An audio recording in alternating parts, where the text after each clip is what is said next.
Belgium, Brazil, Congo, UK and all over the USA to crowds from 14 to 40,000. International leadership speaker, trainer and coach. Author of Learn to Raw Leadership, Attitude Hack, Live a More Excellent Life, 5 Battle Strategies of a Victorious Warrior. 2021 President's Lifetime Achievement Award recipient. Founding partner of the John Maxwell team. Toastmaster International Speech Competition semi-finalist. Founder of Tell It Like It Is TV, ThatGuyRocks.com and ThatGuySpeaks.com. Creator of Story Power TV, Transforming Grace TV, and Leading Leaders Podcast. Producer of 4 TV programs and podcasts for Liftable TV and World Trumpet Television as well as multiple social media channels. Please help me welcome J Loren Norris.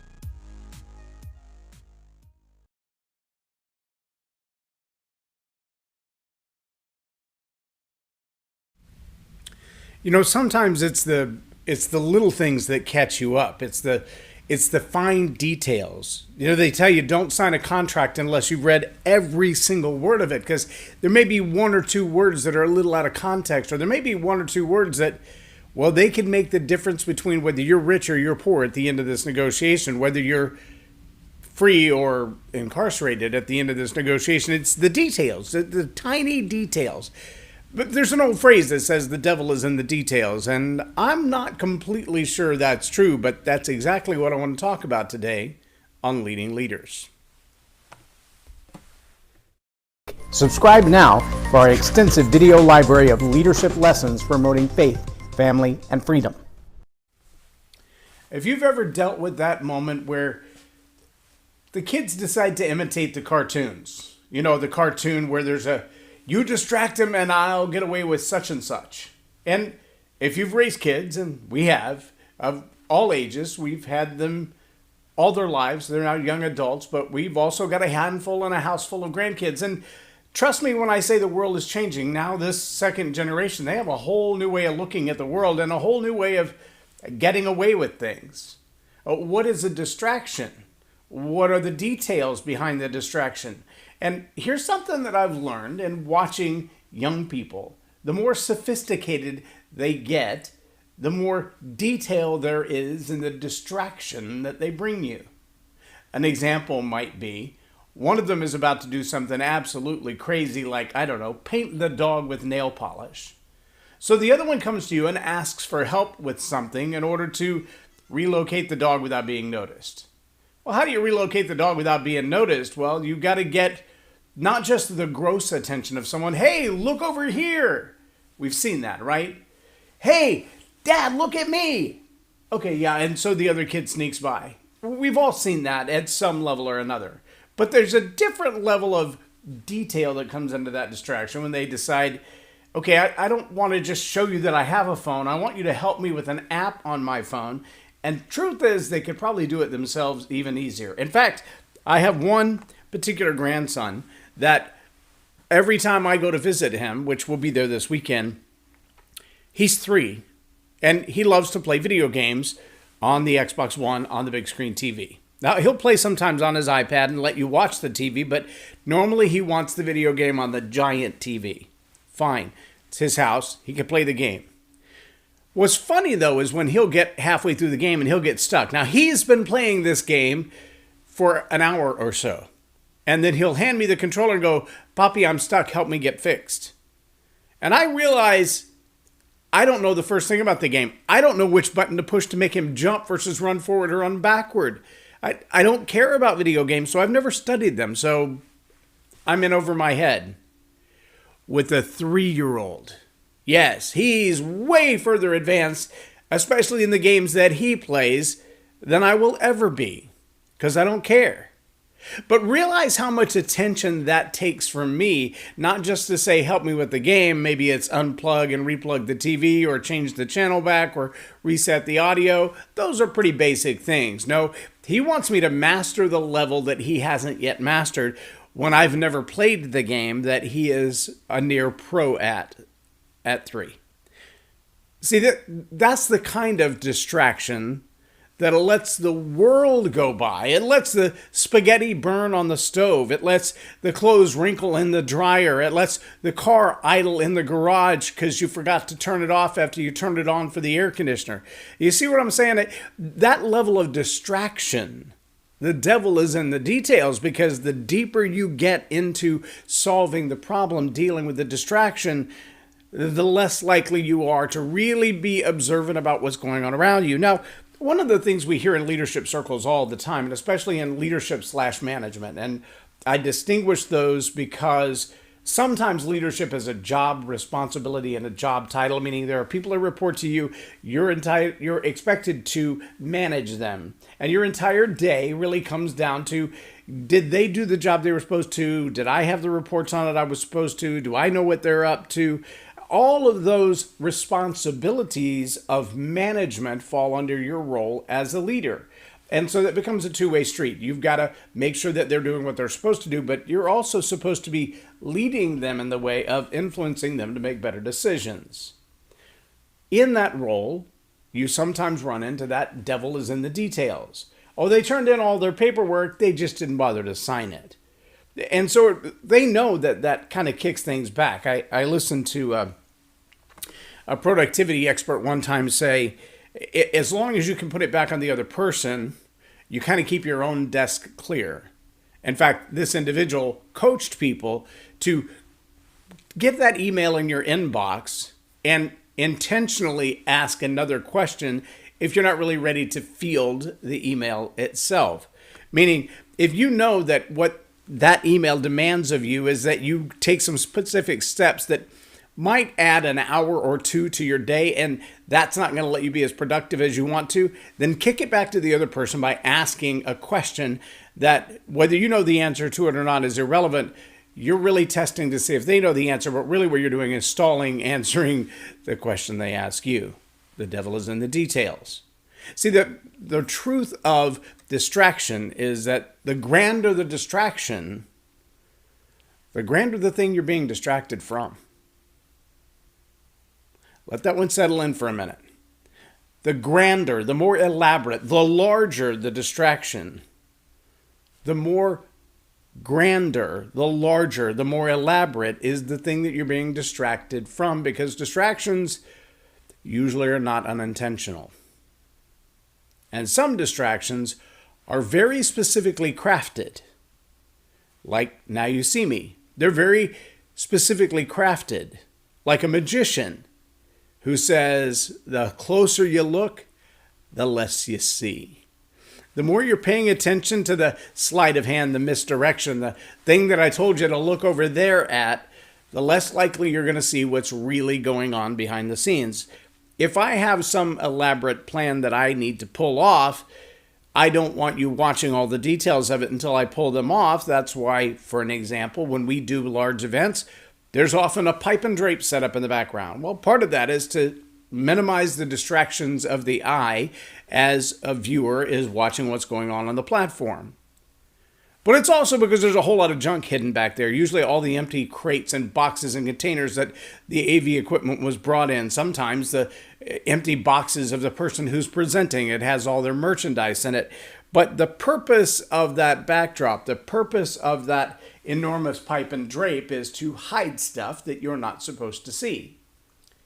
And I still hold the same things true. The more elaborate the device to disguise, the more elaborate is the thing they're trying to hide.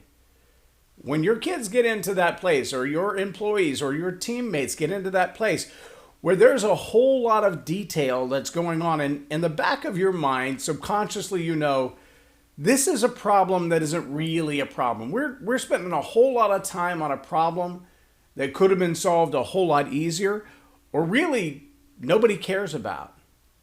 That's when you better be asking yourself, what is it that they're really hiding? As leaders, as managers, we've got to be astute to that idea. There's a relationship between the devil and the details. It's a devilish thing to intentionally distract, but the more details you throw into it, the less obvious it is that it's a distraction, right? We often get caught up in the process of the distraction and not realize we're on a tangent. We're running off down the road somewhere in a place that we don't need to be. We're not solving the problem at hand. We're chasing another problem while it grows three tails. If leadership continues down that path, then you're going to find yourself in a world of unproductivity. But what happens when it's leadership creating the distractions because they don't want you to see what they're really up to? Now, there's a lot to be said on our social political fronts globally right now. And sometimes I literally and intentionally push away for several hours, not keeping up with what's going on social media or the news or anything else, just to dive into other things that are otherworldly, for an example. I will zoom out by watching videos on UFOs. I will pick up my scriptures and just sit down and read those by themselves, or books that seem so ethereal they have no practical application in this life. Why? Because if the devil's in the details, sometimes you got to zoom out from the details and start to look at things like, geopolitical relationships. And ask yourself, how long have these two countries been at war, and will our involvement make any difference at all?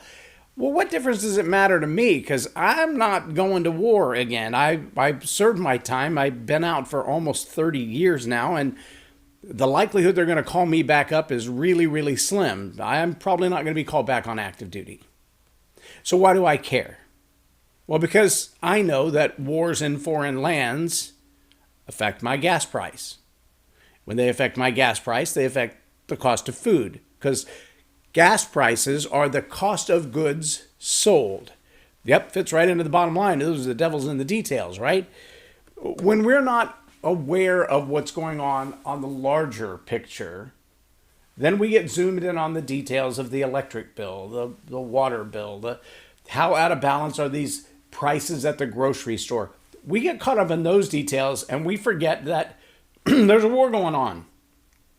A war that we've played a major part in. We've spent more money on the Ukrainian war in this year, January 22 to July 22, than we spent on education in the United States in the last 5 years. The devil's in the details, though.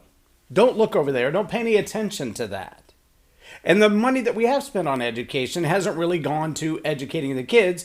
You know that if you're a parent and you've had to buy the supply list, that when I was in school, it was like 6 or 7 items. Now it's 6 or 7 pages. And each teacher tends to have their own based on the needs of all the students that you as a parent are contributing to. Because while every student gets that supply list, not all of them will bring those supplies. So you have to bring enough not only for your child, but for the children who didn't or won't. See, these are the devils in the details, right? We miss out on a school supply. How big a deal is that? Well, I don't know. How many billions of dollars went toward education that should have been spent on school supplies, proper ventilation, heat and air in some of the schools, cleaning up the hallways, repainting the buildings, getting rid of graffiti, making the place safer, whether that's security or door locks or whatever it is. See, there's devils in the details. These are the things that we look at, the result of them, and we go, how did we get here? How did this happen? And the truth of the matter is, we've been paying attention to distractions. The distractions that take over the media, the things that play on the news 24/7, the big, I don't know if you've noticed this. It's a little aside, but it's not really an aside. All of the protests, especially the protests that are trying to shout somebody down to shut them up,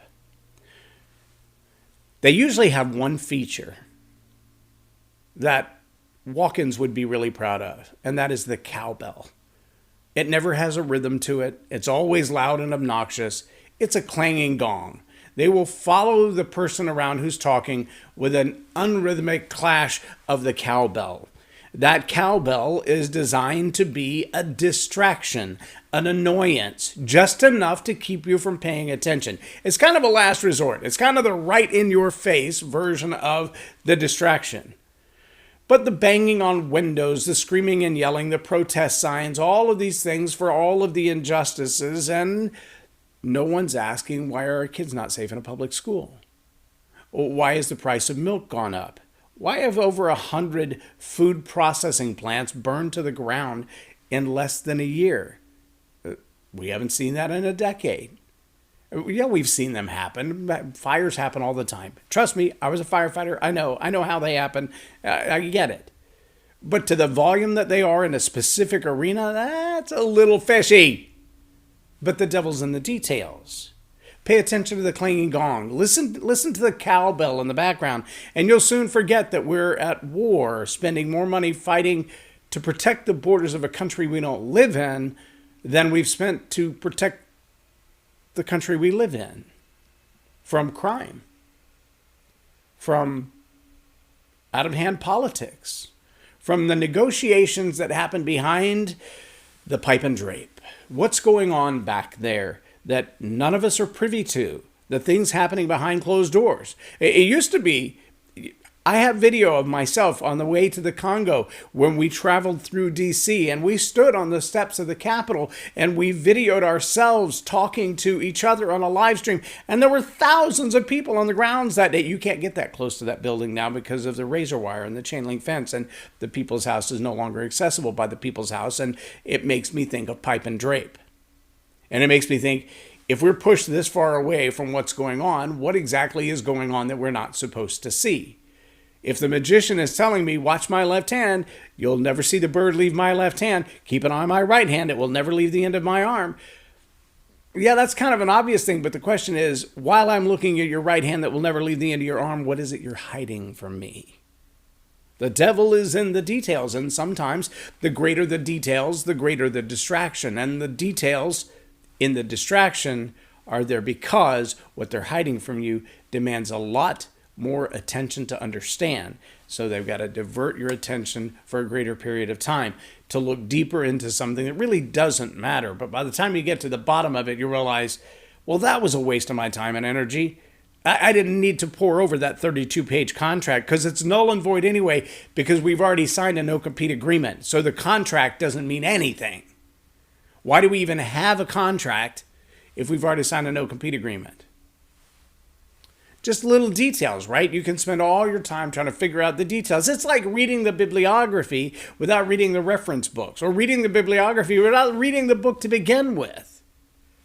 It's a common thing. It's a common thing. But those distractions, they have a purpose. See, a little phrase that I've heard a lot of my life, you've probably heard it as well, is that the Lord works in mysterious ways. Not untrue. The Lord works in mysterious ways. But let me add to that. The Lord works in mysterious ways, but the devil will try anything. And the devil is in the details. He will try to distract, to disrupt, to deflect, to disregard, to hide from you what's important so he can work on what's not important. Oh yeah, the Lord works in mysterious ways, but the devil is in the details. And if you as a leader are not watching closely enough to realize that's not really a wall, that's just pipe and drape. That's not really the substance that you should be paying attention to. What you need to be looking into is what's behind it. The distraction that takes away your time and digs you deep into details. You better be asking your question, what is hiding behind these details, or what is it that I'm not paying attention to? In leadership, we talk about presence. We talk about awareness. You've got to heighten your awareness and heighten your presence in every transaction and every relationship, or you will be caught up in the devil of the details. There's a direct relationship there. The Lord works in mysterious ways, but the devil will try anything. I'm J Loren Norris with Leading Leaders Podcast for Tell It Like It Is TV. Have a blessed day.